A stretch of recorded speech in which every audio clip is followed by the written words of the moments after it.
Sobra na. Pambihirang maruhas na yan. Ilang oras na siya bang nasa toilet na tumatae. Hindi matapos-tapos.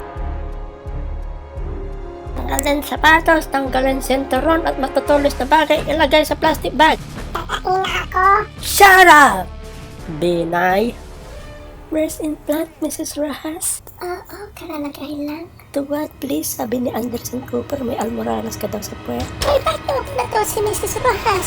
Dapat akong tumitingin sa puwet ni Mrs. Corina. Ngayon din!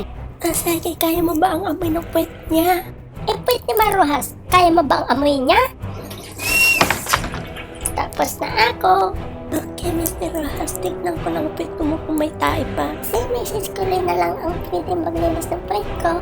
Yeah, puwet man lang ng mga ginagawa niya. Di marunong magpuna si Corina. Marunong magpuno si Corina. Sige pa, ang sarap pa pala magpunas. Sarap.